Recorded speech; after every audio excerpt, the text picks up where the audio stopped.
That's the stigma that we're trying to break, that it is okay to ask for help.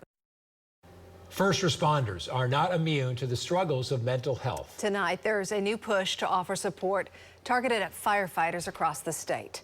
News 9 Sylvia Corkale's live outside the Oklahoma State Firefighters Association. And Sylvia, you have the details.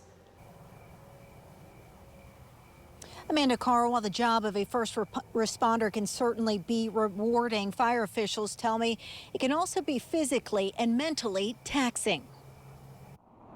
We get phone calls frequently from firefighters that are asking for help with counseling services for different issues that they're experiencing as a result of being a firefighter in the field. From tragic car accidents to raging fires, their work on the front lines often takes a toll. It just comes back full circle whenever you know that you have tried to save those lives or that property and you couldn't get it done. We sometimes have to realize we can't save them all, and it just weighs heavy in their hearts. And while they show up and show out answering the calls for help, Sherry Nickel with the Oklahoma State Firefighters Association says oftentimes firefighters are left struggling alone. Unfortunately, workers' comp doesn't cover mental health. Nickel says help can mean the difference between life and death. We've had 7 suicide claims come into our office of firefighters who've committed suicide just due to PTSD or whatever issue they're trying to deal with in their own minds.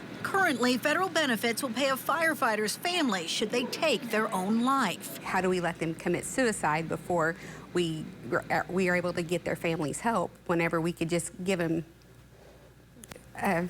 maybe a few sessions of counseling? OSFA is hosting a fundraiser, No One Fights Alone. Money raised will help ensure firefighters have a place to turn. But we want them to be able to come and have a safe place that they can say, hey, is there any way you can help me? If you'd like to learn more about the fundraising campaign or would like to donate, we've included a link to our story on our web.